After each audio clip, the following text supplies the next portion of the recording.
Alright, I know I said my next couple videos weren't going to be the rest of the Star Wars movies. Just a heads up, these won't be like my next couple of videos. But man, after talking about Phantom Menace, I was just itching to talk about Attack of the Clones. To preface this one, I think about half of this movie is some of the most intriguing Star Wars media that exists, and the other half is worse than most of the bad Disney Star Wars. So I am very excited to dissect this one. This is my wife's favorite Star Wars movie, and it is also just a comfort film for her, which I'll never fully understand because what is comfortable about the romance in this movie? But just like the Phantom Menace, there is plenty of enjoyable stuff here, and of course some bad too. But before we get into that, I am going through every Star Wars movie, if you're not aware. That may or may not include the sequels and spin-offs. I haven't decided yet. So if you want to keep up with my Star Wars journey, you should subscribe so you don't miss my next video. A like would also be heavily appreciated. And of course, I'd love to hear your thoughts today on Attack of the Clones in the comments below. Now, I don't know as much about the release of this one. Phantom Menace was a disappointment when it was released, as we previously discussed. So this one I imagine people weren't like super stoked about, but I'm honestly way too lazy to do any further research on the matter. So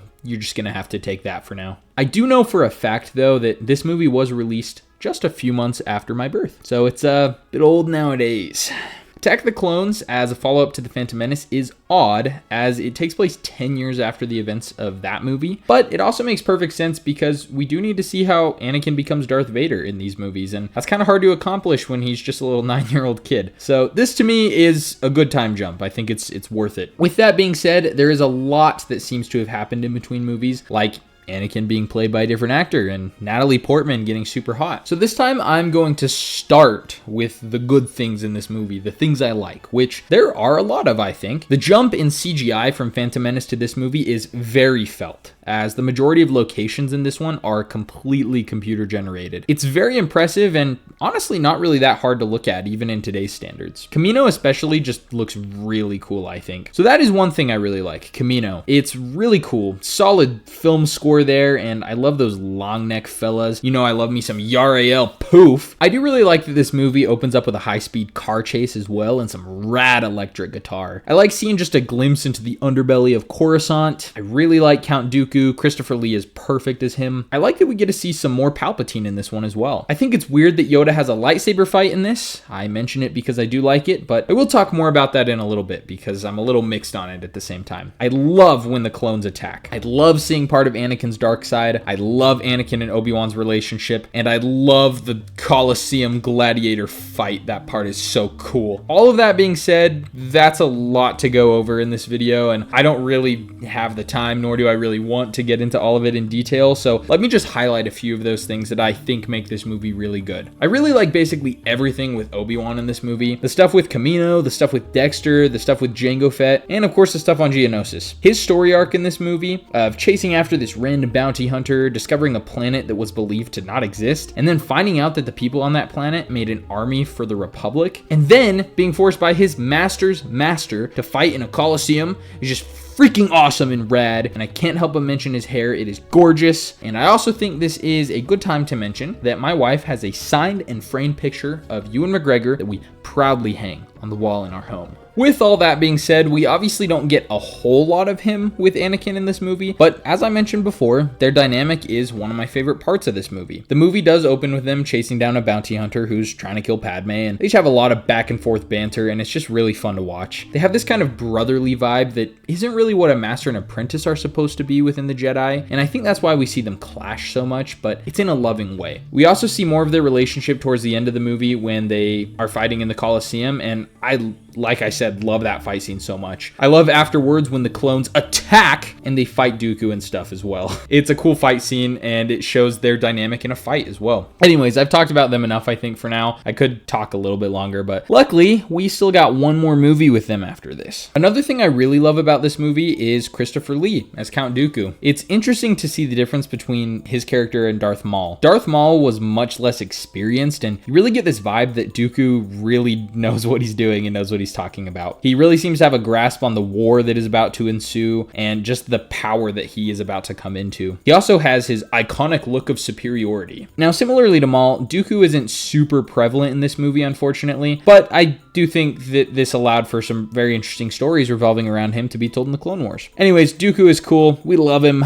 Rest in peace, Christopher Lee. I, of course, have to talk about the clones in this movie. For a movie called Attack of the Clones, they don't really get much screen time, unfortunately, but I do think that what we get here is really special, let me tell you, okay? I want to talk about this as its own thing as much as possible, and don't get me wrong, I do love the Clone Wars, but I think there are still some really cool things to highlight from this movie with the clones. Like I said before, all the stuff on Kamino is really cool. I find it really interesting that Jango Fett is the original copy, so to speak, of the clones, and I also think the conflict of whether or not the Republic should take this army without knowing too much about them is really fascinating. It is only at the last moment that they decide to utilize the clone army. And when they come in on those god darn Republic gunships, oh my gosh, those are so cool. It just makes me smile. Those are easily some of my favorite Star Wars vehicles, by the way. Basically everything prequel era Star Wars ships are just so cool. But the Republic dropships and gunners are just so cool. Oh my goodness. And the design of the clones, I think, is really pretty in this. That one shot of all of them that's lined up that's like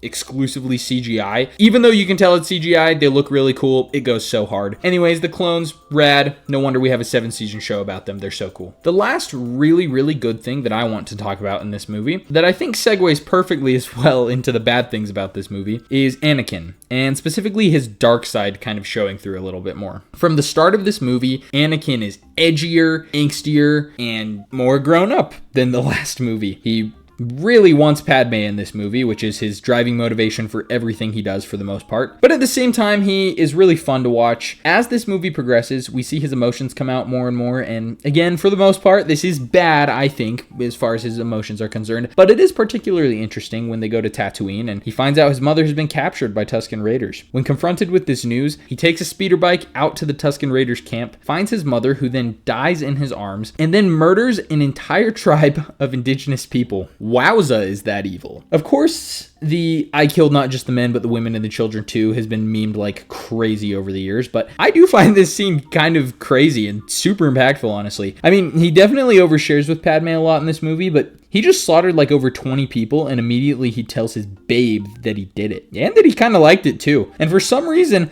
this makes her want him more. But anyways, it's really cool. And to see Anakin do something like this when the movie we just watched before, he was this cute little kid pod racing, it's a really cool arc for him, I think. Oh, also one more thing I really like, Padme when she's in the white outfit and gets scratched by that space rat thing. That's my childhood crush right there. Specifically the Lego version of her in that outfit. So as for the bad of this movie, obviously, like I said, Anakin's emotions, his relationship with Padme, and if I'm being honest, those are really only the two main things. Also the Yoda fight scene, but again, give me a sec. I'm gonna get to that. I watched this movie earlier this year with my family, and of course, my wife was having a riot whenever Anakin and Padme were on screen, but oh my actual goodness, I could not look at these scenes. I am so not excited to edit this video because I know I will have to watch these scenes. I really don't want to watch these scenes anymore. They are horrendous. The things Anakin says are so uncomfortable and so creepy, and Padme denies like all of his advances until he had just been ignoring those cues for so long that she finally is just like, well, I guess I can't get rid of him, so I guess I will secretly marry him. Super weird, super gross, super not fun to watch, and I hate it. This is directly tied in with me hating Anakin's emotions, so I don't really have much else to say about this part. I hate their romance. It is awful. So lastly, let's talk about that Yoda fight scene. It's weird. Like, it looks weird. And I think especially because in the old ones, Yoda is a Muppet. No one really expected this to ever happen leading up to this movie. So yeah, it just kind of translates really weird. But I do really like the idea of it. I think mostly just because Yoda in the previous movies is just like this super wise kind of mentor character to literally everyone he interacts with. You just wouldn't really expect to see him in this kind of combat. So it is really cool in that sense. And with that, I also really like that Yoda comes in after Dooku just annihilated Anakin and Obi-Wan. So he kind of just comes in to humble Dooku, which is really cool. Like the Grandmaster of the Jedi just comes in and just destroys this old guy. But anyways, it does look really weird. It's not great looking.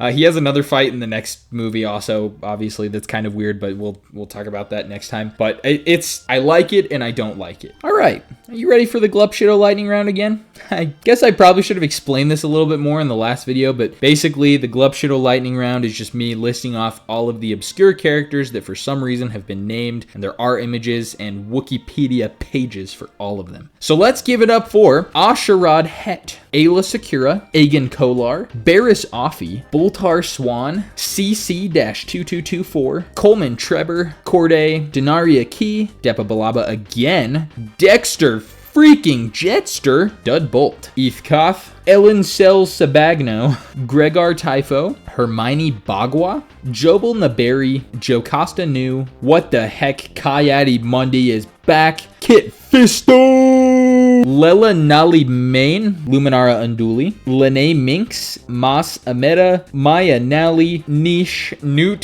Gunray is back again, Oppo Rancisis, Pablo Jill, Pampi Passel Argente, Plo Koon, Po Nudo, Poggle the Lesser, R4P17, Rune Hako, Rui Naberi, Sais Teen, San Hill, Sarla Buddha, Sarissa Jang, Sefjet Jostle, Shock T, Shumei, Siritachi, Sly Moore, Sola Naberi, Sora Bolg, Staden Eakin, Stam Reith, Stas Ali, Theomet Danley, Tickus, Verse, WA7, Watt Tambor, Watto, Zam Wessel, and Zet Jukasa.